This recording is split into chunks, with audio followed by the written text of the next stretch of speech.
So si Maria dili inahan sa Dios. Usbon ko, unsa may bot ipasabot, nag-anak si Maria og Dios, ang Dios nagsugod ni atong 4 BC. Sa diyang gianak ni Maria si Kristo, dito nagsugod ang Dios. Remember, wa pa mataw si Maria, diha na ang Dios. So ang gianak ni Maria, dili ang Dios. Ang gianak ni Maria, si Kristo sa pagkatao niya. Pero ang pagka-Diyos ni Kristo, wala niyang gianak, kay wala pa siya diha sa panahon nga si Kristo na anak. When in fact, si Kristo, gikan sa kanhing panahon, gikan sa walay katapusan. So ang gianak ni Maria, ang pagkatao, ug ang pagkatao ni Kristo, dili pa gyud si Maria ang naglalang niya na ang Espiritu Santo. So, angay magud nato na siya hisgutan. Kaya ngani magud. Sometimes, unaware ang mga tao nga gi-elevate si Maria sa usa ka kahimtang nga dili iya. Basta sulpot, bisag unsa na lang tawag ining dili tama nga argumento, ilahag yung sudlon, kay para ilahag yung ilimod ang pagtuos sa Iglesia Katolika, Apostolika Romana particularly, kini nga pagtuon nato nga ang mahal nga Birheng Maria inahan sa Dios. And makita nato kang Mr. Bacalares nga sa iyahang gipresent nga mga argumento o sa iyahang mga pamulong ato ang masabtan nga siya mismo wa kasabot sa iyang magipangsulti kay dili man siya ka-distinguish unsay kalainan sa kinaiya og persona, unsay tawag ining kalainan sa kining Kristo unya pagkahuman kining matuod nga Dios ug matuod nga tao. Nya, kung imong tan-awon ang iyahang or imong sabton ang iyahang argumento or ang iyahang gipresent nga pagnigar sa pagtuo sa simbahan Katoliko, mahulog si Mr. Bacalares na commit og irihiya nga gitudlo ni Nestorius. Kung sibot pasabot ni ana nga nahulog nga ang Kristo duha ka bug persona, na persona sa pagkatao, persona sa pagka-Dios. So ang iyahang gianak katulang persona sa pagkatao pero dili pwedeng ianak ang persona sa pagka-Dios. Nahulog nga ang Kristo duha ka persona. And dili man na may gitudlo sa balang kasulatan kay ang Kristo usa ra man ka persona.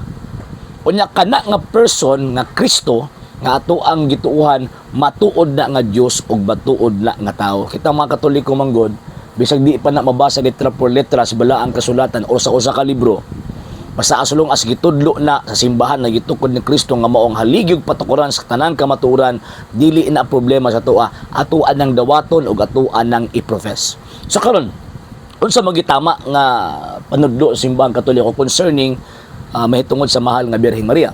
Una, ang mahal nga Birheng Maria pinili sa Dios. So sa iyahang gitawag og pagkapili, dili siya pareha sa ubang mga tao nga ordinaryo lang. Kung dili ang mahal nga Birheng Maria gipili sa Ginoong Dios nganuman kay gusto niya nga kining maong bayhana mamahimong inahan sa iyang anak. And according sa gitawag og anghel sa St. Luke chapter 1 verse 32, kining bataa anak sa labing halangdon nga Dios. So dili mo pili ang Dios og babay nga kana bitong musakuan pa ba murag ka na paghuman nimo gamit ilabay nimo. Ang Dios dili ngunanay, gipili niya ang usa ka babae ug kanang nga babae lahi na siya sa ubang mga tao, lahi na siya sa ubang mga babae, special na kay di niya pwede ipapuyo ang iyang anak sa usa ka babae nga way dungog, sa usa ka babae nga tawag ini nga parehas pangunahuna sa mga sulpot nga paghumagamit ilabay ra. Gipili niya ng bayana mo bitaw St. Luke chapter 1 verse 26, di ba? Kung makita na to ba nga ang Dios gud mismo nagapunting, ang Dios gud mismo kanabitaw ang iyang tumog tinguha ba kinahanglan makuha ang oo sa mahal nga birhen. Mo nagipagtuang jud og anghel ni pagkahuman naapay praising nga gihimo ang anghel, Ave gratia plena. And ang word nga Ave, mga sir ug mga ma'am, ginalitok lang na para sa usa ka persona, para sa usa ka tawo nga naay harianong kadungganan. Muna para sa tong mga Katoliko, ang mahal nga Birheng Maria taas kayo. Nganuman kay siyempre inahan sa anak sa labing halangdon nga Dios, di na basta-basta. Di na basta-basta. Okay. Number two. Kining bayhana nga gipili sa Ginoong Dios mahimo ning anak sa labing halangdon nga Dios.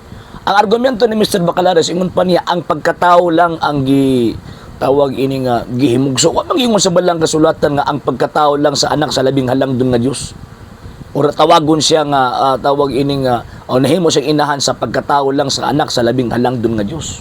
Ang iyang gibuntis ang anak sa labing halangdon nga Dios, dili ang pagkatao sa anak sa labing halangdon nga Dios. Dili. Ang iyang gibuntis refer na sa person mo. Bitaw kung imo basahon ang St. Luke chapter 1 verse 31 hangtod sa 35, migamit og personal pronoun he, or mogamit og personal pronoun sa Bisaya siya.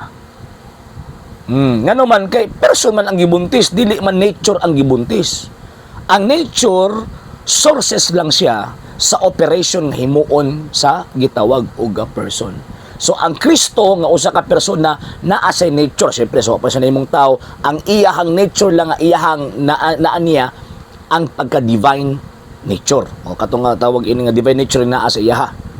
O dili mo nang Dios Ginoo sa Kristo tinuod nga Dios. Wa pay tinuod na nga pagmamatod nga pagkatao man imong tao.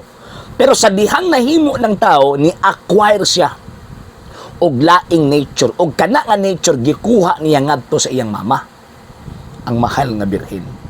So, again, tama nga nikuha siya humanity sa iyahang mama, pero ang gihibuntis sa mahal nga birhen, ang naas taguangkan sulod sa siyang kabulan, ang second divine person sa Blessed Trinity. Ang panudlo simbahang Katoliko, klaro kayo, nga dili nature ang gibuntis. Walay nature ang gibuntis. Kung nature ang iyang gibuntis, kinaiya ang iyang tawagan ng gibuntis mahulog. Again, sa kung nang giingon, erihiyan na nestorious. Ang gibuntis mahal nga birhen, tinuod nga Diyos. So, yun mo na ang mahal nga birhen Maria, gitawag og inahan sa Diyos. Ang argumento niya, dili. Kay una pa man, sa wala pa ang mahal nga birhen Maria, naan naman na nga to ang Ginoong Kristo. Yes, tinuod na. In terms of tawag ining iyang divine existence, pwede man takabuot sa Diyos. Di ta makabuot sa Dios nga imog acquire siya og laing tawag ining nature nga makitaan siya, makauban siya, og tawag ining makahalubilo siya. Mabuto nakatudlo siya for 3 years sa iyang mga apostol. Mao bitaw nga nakitaan siya ang base sa history, not less than 33 years siyang nabuhi aning tawag ining kalibutan na, di ba? Nga naman nakitaan man siya. So buti pasabot kining maong gitawag og Kristo, tungod sa iyang inahan nakita, tungod sa iyang inahan gihimugso ning maong gitawag og Kristo. So kining Kristong gihimugso tinuod ning nga Dios. And ang Biblia mismo nisultian na, di ba? Isaiah chapter 9 verse 9 verse 6. St. John chapter 1 verse 1 and 14. In the beginning was the Word, and the Word was with God, and the Word was God. Di ba? And the Word was made flesh and dwelt among us. Ug ang pulong nahimong tao.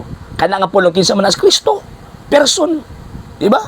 So may tabo nga kumingon ta nga sana kanang dili ihimugso ang pagka-Dios, tinuod man nga dili ihimugso ang pagka-Dios, kay ang pagka-Dios dili man person, nature man siya, sources lang sa operation sa action nga himuon sa person. Di ba gud makasabot si Mr. Bacalares ani?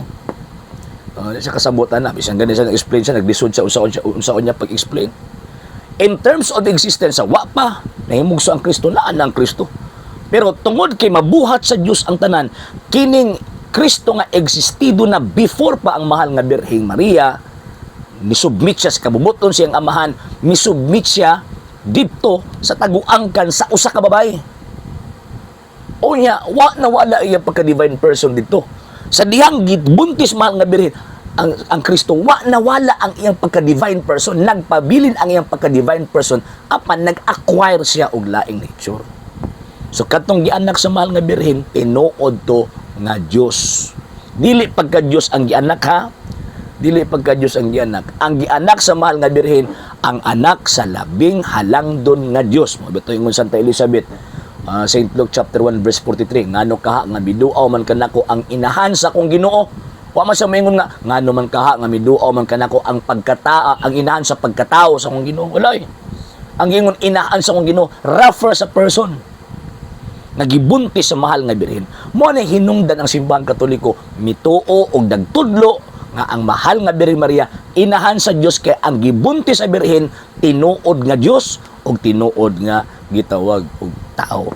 So dili man nag-provide ang mahal nga birhen sa pagka-Dios kay dili man Dios ang mahal nga birhen, pero ni-provide siya sa pagkatao ug tungod ni ana katong second divine person iyang giila ang mahal nga birhen nga iyang inahan.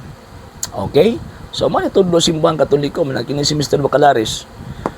Tawag ining nanawal og presentation niya nagkayamukat ra. Siya unsa na lang ipangyawit ki para justify lang yun nila ilang panudlong mali. So mo na mga sir ug mga ma'am, tama Katoliko, tungod sa itong pagtuo nga si Kristo matuod nga Dios nga nahimong tao mo na ang mahal nga Birhen Maria atong gituuhan nga inahan sa Dios kanang word nga Dios diha dili na refer sa nature kundi refer na sa person nga iyang gibuntis, iyang gisabak sulod sa siyam ka bulan. Okay? Sa hindi pa po nakapag-follow sa mga pages po natin, i-follow nyo po yung mga pages po natin, RJ Horolanciano II, TV Apolia Punto Argumento page, Kuya Apologies TV page, and RJ's Vlog 2022. And pwede rin po kayo mag-send po dyan ng Facebook stars. And also, sa ating po mga channels, sa hindi po nakapag-subscribe, i-subscribe po ninyo yung mga channels natin, Dalay Catholic, Apologies International Official, RJ Santo II TV, Kuya Apologies TV, and Barrio Kawayan Religious Forum. And pwede rin po kayo mag-send po dyan ng super sticker, super chats, and super thanks. And maraming salamat po sa mga kapatid at mga Katoliko na ulis pong tumutulong sa programa po natin. Maraming salamat po. Nang dahil po sa tulong at suporta po ninyo, ang programa po ito, until now, andito pa rin po sa social media. And until now din po, nangangailangan pa rin po tayo sa tulong at suporta po ninyo dahil wala po kami magagawa rito mga sir, mga ma'am, kung wala po yung tulong at suporta po ninyo. Sa gusto pong tumulong, sa gusto pong sumuporta, pwede po ninyong ipadala ang tulong at suporta po ninyo sa pamamagitan po ng ating mga account numbers dyan po sa ating pong screen. And pwede nyo po kaming i-message sa ating pong page kung via remittance po yung papadala po ninyo. Maraming salamat po in advance.